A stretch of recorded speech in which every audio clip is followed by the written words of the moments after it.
فاسألوا أهل الذكر إن كنتم لا تعلمون. Assalamualaikum warahmatullahi wabarakatuh.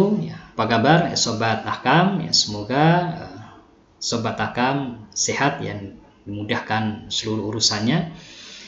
Sobat Ahkam, kita akan bahas seputar riba jual beli, atau biasa diistilahkan dengan riba al-bai'.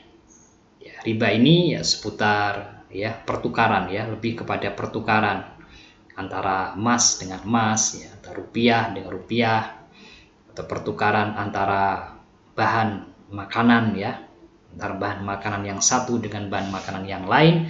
Bisa saja di situ ada selisih, baik itu selisih secara kuantitas maupun selisih secara waktu, atau ada penundaan waktu. Dalam hadis Nabi disebutkan bahwa ketika emas ditukar dengan emas, az-zahab bil-zahab, dan perak ditukar dengan perak, al-fiddah bil-fiddah, al-bur yaitu gandum yang baik ditukar dengan al-bur, as-sa'ir gandum yang kualitas jelek ditukar dengan as-sa'ir, at-tamr ditukar dengan korma, korma ditukar dengan korma, al-milh itu garam ditukar dengan al-milh garam. Ketika terjadi pertukaran barang yang sama, yang ini masuk dalam kategori barang-barang ribawi, atau biasa dikenal dengan al-asnaf al-ribawiyah, maka berlaku dua syarat. Yang pertama adalah mithlan bi mithlin, atau sawaan bi sawain, yaitu sama, yang nilainya harus sama. Kemudian yang kedua berlaku yadan bi yadin, jadi harus tunai, jadi serah terima di tempat, tangan dengan tangan. Itu apabila barang yang dipertukarkan itu sama jenisnya. Kemudian apabila ditukarkan dengan barang yang berbeda, misalnya emas ditukar dengan perak, kemudian gandum ditukar dengan korma, atau korma ditukar dengan garam, maka hanya berlaku satu syarat, yaitu hanya berlaku tunai. Nilainya disepakati sesuai dengan nilai yang wajar atau nilai pasar. Seperti itu mengacu pada hadis Nabi yang selanjutnya. Faidah talafat hadil asnaf fabi'u kaifa syi'tum, fabi'u kaifa syi'tum ida kana yadan biyadin. Jadi bila dipertukarkan dengan barang yang tidak sama, tidak sama jenisnya, tapi masih dalam satu ilat, masih dalam satu pengelompokan yang sama, maka hanya berlaku tunai, tidak menggunakan nilai yang sama, karena nilainya ditentukan dengan nilai wajarnya.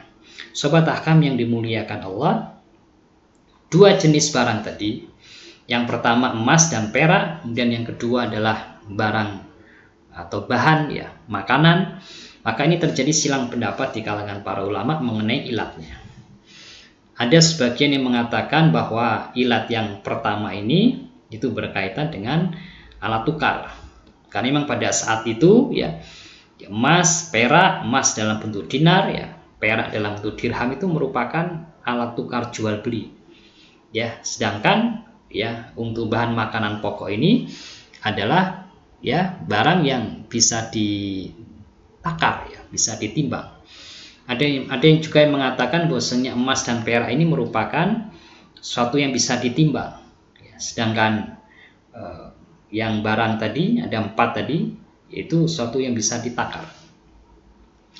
Ada juga yang mengatakan bahwa baik itu emas dan perak itu sebagai alat tukar jual beli atau tidak. Sedangkan untuk yang bahan makanan pokok ini, barang 4 itu merupakan barang yang bisa ditakar dan barang yang bisa ditimbang. Ini merupakan pendapat dari Syekh Muhammad bin Shalih Al-Utsaimin, sehingga meskipun sekarang tidak menggunakan emas dan perak, tapi emas dan perak itu masih menjadi barang ribawiyah dari satu ilat yang sama, baik dia sebagai alat nilai tukar dari jual beli maupun tidak. Demikian dijelaskan oleh Syekh Utsaimin ketika beliau menjelaskan bahwasanya emas dan perak itu ya tetap merupakan barang ribawi. Apakah dia sekarang ya tidak menjadi nilai tukar dari barang atau nilai tukar jual beli, tidak masalah. Jadi sesuatu yang menggantikan atau sesuatu yang digantikan itu hukumnya sama dengan sesuatu yang menggantikan meskipun sekarang menggunakan mata uang. Jadi sobat ahkam semuanya, kalau kita lihat ya, jadi ilat yang pertama atau ilah sebab ya menjadikan itu sebagai barang ribawi itu yang pertama itu ya emas, perak dan juga mata uang ya. Jadi emas, perak dan mata uang. Dan yang kedua adalah barang-barang ada yang mengatakan ini bahan makanan pokok, ada yang merupakan kalau dalam mazhab Syafi'i itu dia tidak hanya makanan pokok, yang penting dia merupakan bahan makanan. Baik dia bahan makanan pokok atau yang selainnya. Kalau kita kembalikan pada bahan makanan pokok di negara kita, berarti bisa masuk beras ya, kemudian jagung ya, dan juga sagu ya, itu masuk. Jadi ketika dilakukan pertukaran beras ya, dibarter dengan beras, itu berlaku harus dengan nilai yang sama dan tunai. Dan ketika emas ya dilakukan pertukaran ya dengan emas ya, emas yang lama dengan emas yang baru, itu harusnya berlaku dua syarat, yaitu berlaku secara tunai ya, dan kemudian nilainya harus sama. Kalau tidak tunai, maka di situ ada riba ya nasiah, itu riba karena penundaan waktu. Ketika nilainya berbeda ya, maka akan menimbulkan riba fadl. Dan praktek ini ya ketika emas yang lama kita tukarkan dengan emas yang baru, itu nilainya akan berbeda ya, sehingga pihak pembeli itu harus menambah ya dengan nilai rupiah tertentu ya.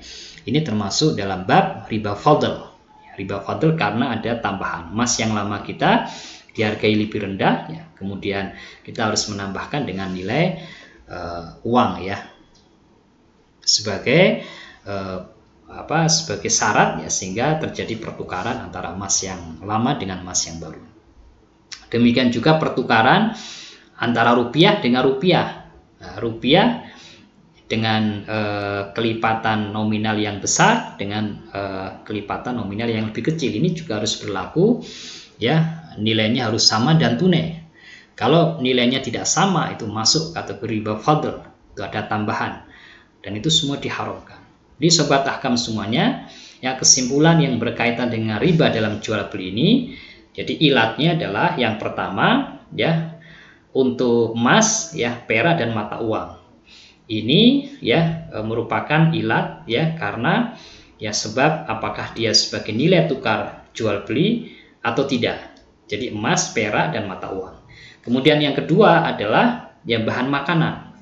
Ya, termasuk di dalamnya bahan makanan pokok. Ya, sesuatu yang bisa ditakar dan sesuatu yang bisa ditimbang.